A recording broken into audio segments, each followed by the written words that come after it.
इतने किलोमीटर प्रति घंटा है हनुमान जी की गति। रिसर्च देखकर वैज्ञानिक भी रह गए हैरान। आपने सोचा कि हनुमान जी तो एक वानर थे, तो वो उड़ कैसे सकते हैं और कैसे एक छलांग में ही वो समुद्र पार करके सीता मैया के पास लंका पहुंच गए। और अगर वाकई में वो उड़ सकते थे तो भी कितनी तेज, क्या इतनी तेज कि एक रात में ही श्रीलंका से द्रोणागिरी पर्वत पर जाकर वापस आ गए। है ना सोचने वाली बात। तो चलिए आज के इस वीडियो में आपको बताते हैं कि वास्तव में हनुमान जी कितना तेज उड़ सकते थे, जो उनकी उड़ने की गति का अंदाजा लगाकर बड़े बड़े वैज्ञानिक भी हैरान हो रहे हैं। इन्हीं सब सवालों के जवाब जानने के लिए बने रहिए वीडियो के एंड तक। दोस्तों, अब तो नासा के वैज्ञानिकों ने भी ये मान लिया है कि रामायण कोई मन से गढ़ी हुई कहानी नहीं है, बल्कि श्री राम, उनकी सेना और रामायण वास्तव में अस्तित्व में थे। श्रीलंका में नल और नील ने राम नाम लिखकर जो सेतु बनाया था वो आज भी वैसा ही है। इसके अलावा और भी कई प्रमाण मिले हैं जिनसे अंदाजा लगाया जा सकता है कि रामायण एक वास्तविकता है। दोस्तों, हम सभी हनुमान चालीसा को हमेशा से पढ़ते सुनते आए हैं। कोई नहीं जानता कि ये कब लिखी गई, लेकिन हनुमान चालीसा में हनुमान जी को लेकर जो बताया गया है, आज के वैज्ञानिकों की खोज ने उसे सही करार दिया है। उदाहरण के लिए आप पृथ्वी से सूरज की दूरी को ही देख लीजिए। हनुमान चालीसा में लिखा है, जुग सहस्त्र योजन पर भानु, लिल्यो ताहि मधुर फल जानू।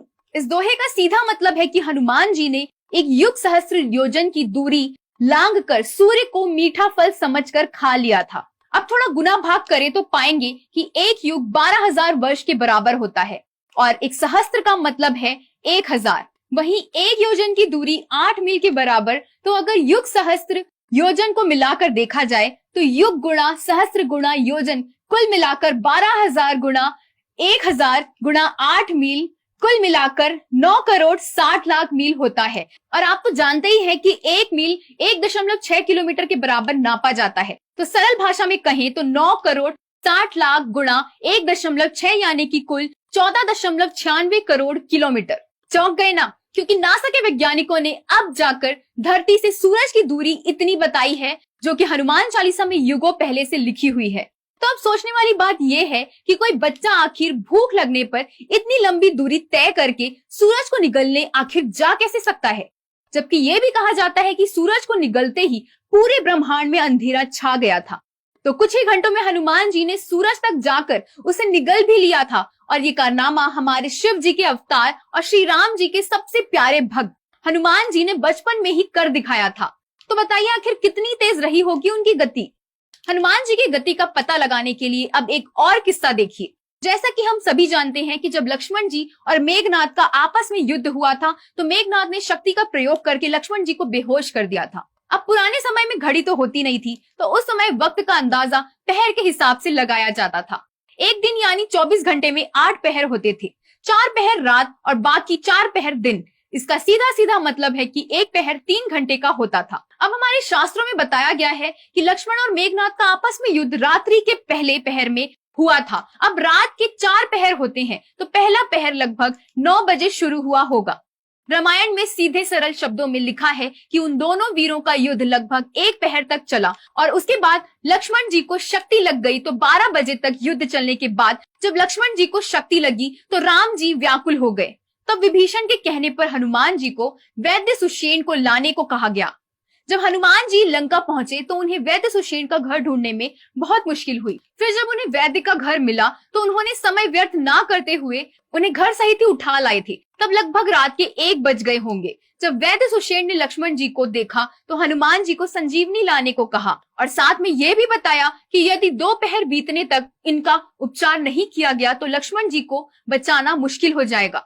2 पहर मतलब कितना? लगभग सुबह के 6 बजे तक। अब संजीवनी बूटी थी द्रोणागिरी पर्वत पर और लंका से द्रोणागिरी पर्वत की दूरी लगभग 2500 किलोमीटर है और हनुमान जी के पास सिर्फ 5 घंटे थे। हनुमान जी तुरंत चल दिए। जब द्रोणागिरी जा रहे थे तो रावण के द्वारा भेजे गए राक्षस कालनेमी ने उन्हें राम नाम के जाप से रास्ते में रोक लिया।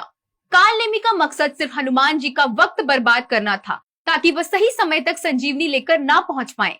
दोस्तों, इससे अंदाजा लगाया जा सकता है कि उस समय एक एक पहर की क्या महत्वता रही होगी। फिर काल नेमी ने हनुमान जी को स्नान करने को कहा।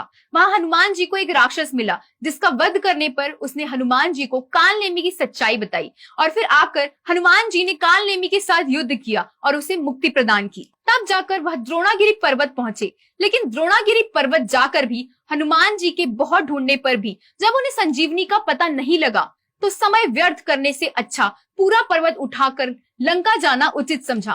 फिर जब वह लंका जाते समय अयोध्या के ऊपर से उड़े, तो श्री राम के भाई भरत हनुमान को राक्षस समझकर उन पर बाण साध दिया, जिससे वह मूर्छित होकर राम राम कहकर जमीन पर गिर गए। जब भरत ने हनुमान जी के मुंह से राम राम सुना, तो उन्होंने उनका उपचार किया।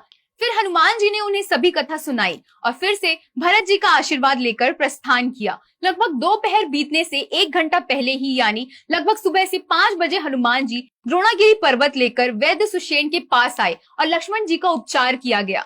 अब अगर गणित का हिसाब लगाया जाए तो हनुमान जी को लंका से द्रोणागिरी जाने में लगभग 4 घंटे लगे, जिसमें उनका कितना समय बर्बाद हो गया। उन्होंने कालनेमी राक्षस का वध किया, भरत जी को युद्ध का सारा वृत्तांत सुनाया और द्रोणागिरी पर्वत पर संजीवनी बूटी भी ढूंढा। तो अगर अंदाजा लगाया जाए तो उनके 2 घंटे बर्बाद हुए होंगे। अब बचा कितना समय? 2 घंटे या उससे भी कम। तो द्रोणागिरी पर्वत तक आना और जाना यानी लगभग 5000 किलोमीटर की दूरी हनुमान जी ने 2 घंटे से भी कम समय में तय की थी। आप सोच ही सकते हैं कि हनुमान जी किस गति से उड़ सकते थे। लगभग 1 घंटे में 2500 किलोमीटर या उससे भी बहुत ज्यादा।